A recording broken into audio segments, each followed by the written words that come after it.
Ajmer serial gang rape एवं blackmailing case Bharat में यौन शोषण के सबसे बड़े मामलों में से एक था। इस पूरे कांड की शुरुआत सन 1999 में राजस्थान के एक शहर अजमेर में हुई थी।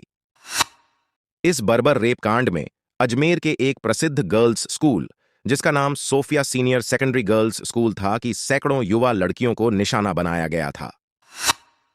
एक स्थानीय अखबार नवज्योति ने सबसे पहले कुछ लड्डी डेचकियों के नग्न चित्र और एक कहानी प्रकाशित की, जिसमें स्कूली छात्राओं को स्थानीय गिरोह के द्वारा ब्लैकमेल किए जाने की बात कही गई थी। इसके बाद ही लोगों को इस जघन्य कांड और इस घोटाले के संबंध में पता चला, और फिर उसके बाद इस निर्मम कांड के एक एक तार आपस में जुड़ते चले गए। दोनों मुख्य आरोपी अजमेर के प्रसिद्ध मोइनुद्दीन चिश्ती दरगाह के खादिमों, या यूं कहें कि उस दरगाह के देखभालकर्ताओं के कबीले से थे। मुख्य आरोपी फारूक चिश्ती था। उसके अतिरिक्त अजमेर के भारतीय युवा कांग्रेस से जुड़े हुए दो अन्य नफीस चिश्ती और उसका भाई अनवर चिश्ती क्रमशः अजमेर भारतीय राष्ट्रीय कांग्रेस का उपाध्यक्ष और संयुक्त सचिव थे। अंततः 18 जाने माने अपराधियों को अदालत में आरोपित किया गया। 8 को जीवन भर के लिए दोषी ठहराया गया था। उनमें से 4 को बाद में 2001 में बरी कर दिया गया था और शेष को पहले से ही जेल की सजा को कम करने के बाद मुक्त कर दिया गया था। राजस्थान के पुलिस महानिदेशक ओमेंद्र भारद्वाज, जो उस समय डिप्टी इंस्पेक्टर जनरल के पद पर तैनात थे, ने इस घटना के संबंध में कहा था कि आरोपी सामाजिक और आर्थिक रूप से अत्यंत ही सक्षम और समृद्ध थे और इसी कारण पुलिस के लिए इन पीड़ित लड़कियां को इस कांड के घटना की जानकर देने और इस कांड में केस दर्ज करने के लिए आगे लाना अत्यंत ही कठिन कार्य था। सुप्रीम कोर्ट ने भी इस मामले में अपनी टिप्पणी देते हुए कहा था कि दुर्भाग्य से गवाहों के रूप में पेश होने वाले पीड़ितों में से कई बाद में अपने बयान से मुकर गए या गवाही देने ही नहीं आए। और सबसे आश्चर्य की बात यह है कि कोई भी व्यक्ति उनके इस कृत्य के संबंध में यह नहीं कह सकता कि उन्होंने ऐसा क्यों किया।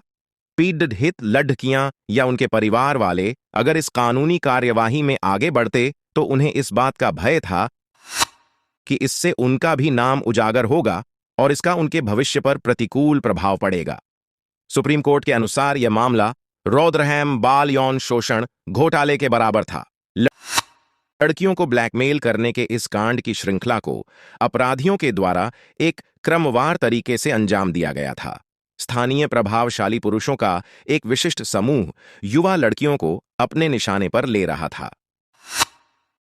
फिर वे उन लड़कियों को ब्लैकमेल करके उन लड़कियों की अन्य परिचित सहपाठियों और दोस्तों को भी इस जाल में फंसाएंगे और उन्हें ब्लैकमेल भी करेंगे, और अंत में उन सभी लड़कियों का शारीरिक शोषण करने का अंतहीन क्रम चलता रहेगा। और यही हुआ भी था।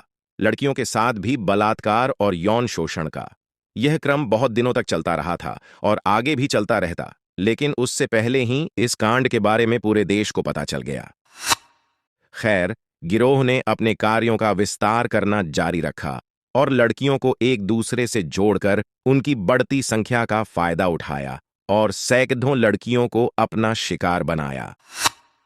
इसके बाद उन्होंने पीड़ितों का शोषण करने के लिए उनकी नग्न तस्वीरों का उपयोग करते हुए उनसे यौन संबंध बनाने के लिए मजबूर किया, और फिर उनसे दूसरी लड़कियों को, और फिर उन लड़कियों से फिर दूसरी लड़कियों को। यह क्रम चलता रहा। नवज्योति के संपादक दीनबंधु चौधरी ने स्वीकार किया था कि स्थानीय प्रशासन एवं अन्य अधिकारियों को इस कांड के खुलने के लगभग 1 साल पहले से ही इस घोटाले की जानकारी थी, लेकिन उन्होंने स्थानीय राजनेताओं के दबाव और प्रभाव के कारण जांच को रोकने की अनुमति दी और रोके रखा। चौधरी ने कहा कि आखिरकार उन्होंने कहानी के साथ आगे बढ़ने का फैसला किया क्योंकि यह स्थानीय प्रशासन को कार्रवाई में जागृत करने का एकमात्र तरीका था। अंत में पुलिस ने 8 आरोपियों के खिलाफ प्राथमिकी दर्ज की। आगे की जांच में कुल 18 लोगों को आरोपित किया गया और कई दिनों तक शहर में अत्यधिक तनाव व्याप्त रहा। विरोध करने के लिए लोग सड़कों पर उतर आए और सांप्रदायिक तनाव बढ़ गया। 3 दिवसीय बंद का आह्वान किया गया और फिर बाद में व्यापक शोषण और ब्लैकमेल की खबरें आने लगीं। सेवानिवृत्त राजस्थान के पुलिस महानिदेशक ओमेंद्र भारद्वाज, जो उस समय अजमेर में पुलिस उप महानिरीक्षक थे, को आरोपियों ने बहुत परेशान किया। और उन्होंने अपनी सामाजिक और वित्तीय ताकत के कारण ओमेंद्र भारद्वाज को इस मामले को आगे लाने से रोकने की बहुत कोशिश की।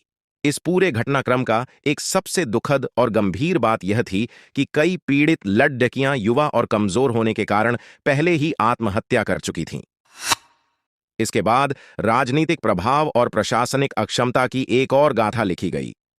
लड़कियों को प्रताड़ित करने और ब्लैकमेल करने का मामला अभी भी बंद होने से कोसों दूर था। कई पीड़ित जो गवाह बनने वाले थे बाद में पलट गए। सामाजिक कलंक और आडंबर की बदबू इतनी बुरी थी कि शहर की लड़कियों को गिरोह का शिकार होने के बाद उन्हें एक दूसरे के साथ पहचान करवाकर आरोपियों ने आपस में पहचान करा दिया था। पीड़ितों की संख्या कई सौ मानी गई। कुछ ही पीड़ित लड़कियां आगे आई। स्थिति इतनी खराब थी कि भावी दूल्हे जो अजमेर की लड़कियों से शादी करने वाले थे अखबारों के कार्यालयों में आ जाते थे और ये पता लगाने की कोशिश करते थे कि जिस लड़की से वे शादी करने जा रहे थे क्या उनकी होने वाली पत्नी कहीं उनमें से एक तो नहीं। अनंत भटनागर, राज्य महासचिव, people's union for civil liberties और अजमेर के निवासी ने कहा कि लोग कहते थे कि अगर लड़की अजमेर की थी तो उन्हें यह पता लगाना होगा कि वह किस तरह की लड़की थी। इस भयावह मामले का सबसे विचलित करने वाला हिस्सा पीड़ितों की अनकही पीड़ा है। बलात्कार के बाद अधिकांश पीड़ितों ने उत्पीड़न और धमकियों का सामना किया। इससे बाहर आने के लिए उन्हें समाज या उनके परिवारों से कोई समर्थन नहीं मिला। पुलिस जांच के अनुसार लगभग 6 पीड़ितों ने कथित तौर पर आत्महत्या की। अजमेर महिला संगठन, जिसने पीड़ितों की मदद करने और इस पूरे घटना को कानूनी मदद देनी चाहिए, तो उन्हें धमकियां मिलने लगीं और उन धमकियों के मिलने के कारण इस संगठन ने अपना विचार त्याग दिया। उस समय अजमेर में छोटे समय की वीडियोस काफी सनसनीखेज थीं, जैसे कि सैकड़ों लड़कियों का सामूहिक शोषण शहर की अंतरात्मा के लिए कोई नई खबर लेकर आई हो। कई पीड़ितों को कथित रूप से इन वीडियोस, फोटो और स्थानीय कागजात द्वारा आगे भी ब्लैकमेल किया गया था। उनके पास लड़कियों की स्पष्ट तस्वीरों तक पहुंच थी और मालिकों और प्रकाशकों ने लड़कियों के परिवारों से उन्हें छिपाए रखने के लिए पैसे मांगे। अजमेर रेप कांड हमारे देश के खूबसूरत चेहरे के ऊपर एक ऐसे कलंक के रूप में अंकित है जो हमेशा हमारे देश के ऊपर एक बदनुमा दाग की तरह दिखता रहेगा।